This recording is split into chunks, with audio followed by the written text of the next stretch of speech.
Israel Hamas युद्ध के बीच अब एक अच्छी खबर सामने आई है। आपको बता दें, 4 दिन के युद्ध विराम के बदले 50 इजरायली बंधकों की रिहाई पर दोनों के बीच अब सहमति बन गई है। वहीं इस डील को इजराइल की वॉर कैबिनेट ने भी मंजूरी दे दी है। उधर इस पूरे मामले में मध्यस्थता की अगर हम बात करें तो वो भी कतर का कहना है, जो कि मध्यस्थता कर रहे हैं वो भी, कि युद्ध विराम में घोषणा अगले 24 घंटे में की जा सकती है।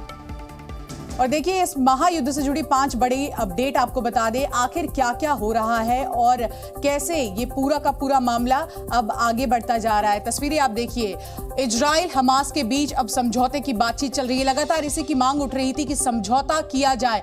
वहीं 4 दिन के युद्ध विराम पर अब सहमति बन गई है। ये भी लगातार कहा जा रहा था कि लोगों को नुकसान ना पहुंचे। 50 इजरायली बंधकों को रिहा करने के लिए हमास अब मानने को तैयार हुआ है। 150 से 300 फिलिस्तीनी नागरिक छोड़ेगा इजराइल, ये भी जानकारी सामने आई है। साथ ही साथ आपको बता दें कि 24 घंटे के बाद शुरू होगी बंधकों की रिहाई। तो ये देखना वाकई दिलचस्प होगा कि बंधकों की जब रिहाई होगी तो किस तरह से क्या तस्वीरें होंगी। लेकिन इस वक्त आप देखिए, स्क्रीन पर 3 तस्वीरें देख रहे हैं और ये तस्वीरें बेहद अहम हो जाती है। पहली तस्वीर, इजराइल कैबिनेट का ये बड़ा फैसला, इजराइल हमास के बीच युद्ध विराम होगा। वहीं 50 बंधकों को रिहा करेगा हमास, ये जानकारी सामने आ रही है, जिसमें महिलाओं और बच्चों की रिहाई होगी। साथ ही इजराइल भी रिहा कर सकता है बंधक, फिलिस्तीनी कैदियों की भी रिहाई होगी। तो दोनों ही ओर से रिहाई की जाएगी, युद्ध विराम की बात की जा रही है। और चलिए अब आपको बताते हैं कि इस युद्ध विराम की 5 बड़ी शर्तें क्या है। वो शर्तें कौन कौन सी है, जरा हम आपको समझाने की कोशिश करते हैं। कि पहली शर्त, 50 इजरायली बंधक रिहा किया जाए। दूसरी शर्त, 10 बंधक छोड़ने पर 1 दिन में युद्ध विराम होगा। तो ये एक तरह से हम कहें डील कहीं ना कहीं की जा रही है और ये शर्तें रखी गई है। तीसरी शर्त आप देख लीजिए, इजराइल 150 से अधिक जो बंधक है उनको छोड़ने की बात यहां पर कही जा रही है। वहीं गाजा में मानवीय सहायता में मदद भी पहुंचाने की बात हुई है। और 5वीं शर्त, बड़ी शर्त देखिए, 4 दिनों तक बंधकों की अदला बदली होगी। तो युद्ध विराम के बीच ये बड़ी अपडेट, युद्ध विराम की 5 जो शर्तें हैं वो लगातार हम आपको बता रहे हैं। और किस तरह से इस महायुद्ध में अब एक वो दौर आया है जहां पर दोनों ही ओर से अदला बदली की जा रही है। तो तस्वीरें आप देखिए।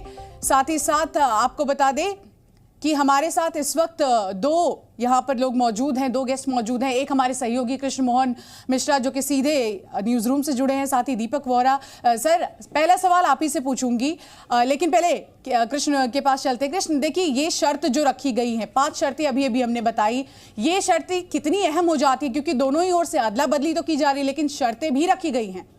एक बहुत महत्वपूर्ण मोड़ है। लगभग 1.5 महीने हो गए इस लड़ाई को चलते हुए। महत्वपूर्ण मोड़ है। इजराइल और अरब देशों के बीच में संघर्ष जब होता है, संघर्ष नहीं भी होता है, मुठभेड़ें होती हैं, उसमें भी बंधकों को पकड़ा जाता है और उसके बाद उनकी स्वैपिंग होती है, उनकी अदला बदली होती है। लेकिन ये मोड़ जब आ जाता है तो ये लगता है कि अब ये लड़ाई शायद थोड़ा सा थमेगी या थोड़ा सा धीमी होगी।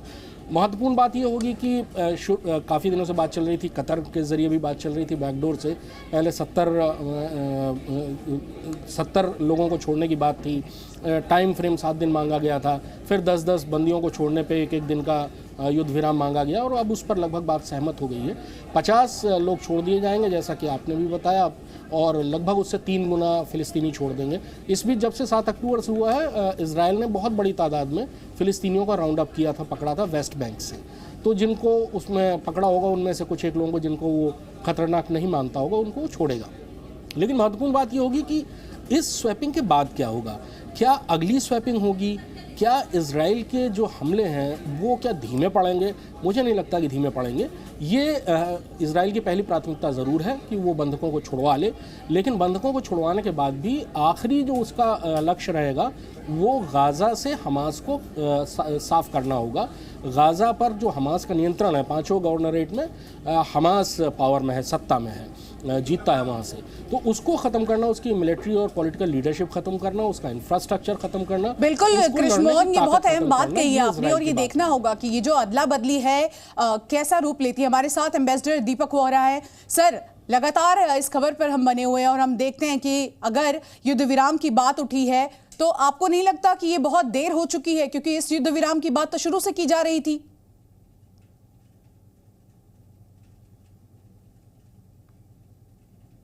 Can you hear me? मेरी आवाज आ रही है? जी जी सर, बिल्कुल। हाँ, मैंने कहा धन्यवाद, आपने मुझे मौका दिया फिर से आपसे बातचीत करने का। और साथ में मिश्रा साहब जो हैं बिल्कुल सही फरमाया है, उनकी जानकारी मुझसे कहीं ज्यादा है। मैं तो 21 साल उस एरिया में रहा हूँ और मैं जानता हूँ वहाँ क्या क्या हो रहा है। सो मैम, एक चीज सबसे पहली ये है कि जो ये पीस डील जिसे आप कहती हैं, ये आप कह रही हैं कि इसकी मध्यस्थता कतार ने की है ना? कतार में ये दम नहीं है, सिर्फ हमास के लीडर्स वहां पे हैं और बातचीत जो हुई है वो दोहा में हुई है। कतार के बस में नहीं है कि मध्यस्थता वो करता है जब कहता है कि भाई मैं कुछ करवा दूंगा, ये दे दूंगा, वो दे दूंगा, इनके बस का नहीं है। अब मेरा जो मानना है मैम कि ये जो 4 दिन के या जो ट्रूस हुआ है, ये पीस डील नहीं है, ट्रूस है। 50 इजरायली बंदों को छोड़ेंगे और शायद 150 पैलेस्टीनियन, दोनों तरफ से औरतें और बच्चे। और फिर अगर ये ट्रूस एक्सटेंड होती है, कुछ और छोड़े जाएंगे। ये सौदेबाजी है मैम, ये मुझे एक किराने की दुकान वाली बात है। तुम इतने छोड़ो, मैं इतने छोड़ूंगा, तुम उतने छोड़ो, मैं इतने छोड़ूंगा। इसमें एक चीज बहुत स्पष्ट है, ट्रस्ट, भरोसा बिल्कुल जीरो है दोनों तरफ, इजराइल की तरफ से भी और हमास की तरफ से भी। हमास डेडिकेटेड है कि इजराइल को दुनिया से मिटा दो, इजराइल कहता है कि मैं हमास को मिटा दूंगा। फिर जो बड़े बड़े महारथी हैं वो सब खेल रहे हैं इसमें। बिल्कुल सर, वही सवाल मैंने पूछा कि जिस तरह की सौदेबाजी हो रही है युद्ध के दौरान, पहले हम कहते हैं कि ह्यूमैनिटेरियन कॉरिडोर खोल दिया जाए, जो आम लोग हैं उनको नुकसान ना पहुंचाया जाए, खासकर महिलाओं बच्चों को निशाना ना बनाया जाए। लेकिन इस युद्ध में कृष्ण मोहन, हमने देखा सब कुछ ताक पर रख दिया गया है। और अब युद्ध विराम की बात, तो ये कहीं ना कहीं ये डील आपको लगता है कि कहीं ना कहीं फायदे का सौदा है? देखिए, फ़ायदे का सौदा तो किसी के लिए नहीं, इस लड़ाई में किसी को फ़ायदा नहीं हो रहा है, दोनों को सिर्फ और सिर्फ नुकसान हो रहा है। इजराइल ने पहले झटका झेला, गाज़ा को वो बहुत बुरी तरह से नुकसान पहुंचा रहा है, लेकिन इजराइल अपने आप में भी बहुत ज़्यादा नुकसान में है। बहुत पैसा खर्च हो रहा है, बहुत ज़्यादा उसके लोग भी मारे जाएंगे, कैजुअल्टी होगी, फ़ायदा किसी को नहीं है। लेकिन जैसा दीपक जी फरमा रहे थे कि ये एक सौदेबाजी है। अब सवाल ये है कि 5 दिन बाद क्या होता है, क्या युद्ध विराम 5 दिन बाद रुका रहता है और बंधक छोड़े जाते हैं? ये एक दिलचस्प चीज़ होगी जो ये तय करेगी कि आने वाले दिनों में इस लड़ाई का रुख किधर रहेगा। लेकिन ये तय है कि ये युद्ध विराम स्थायी नहीं है। फिलहाल इजराइल रुकेगा नहीं। अभी तक जो स्थितियां लग रही हैं, अभी तक उनके जो बयान आ रहे हैं उनके नेताओं के, उन्हें देखते हुए ये नहीं लगता है कि इजराइल रुकेगा बंधकों को छुड़ाने के बाद भी। कार्रवाई वो लगातार करेगा जब तक वो गाज़ा से हमास को साफ नहीं कर देगा।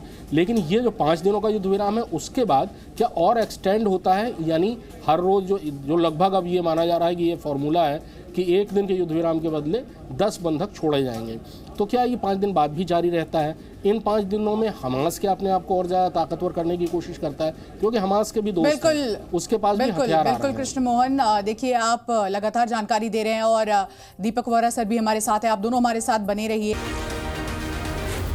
जी न्यूज़।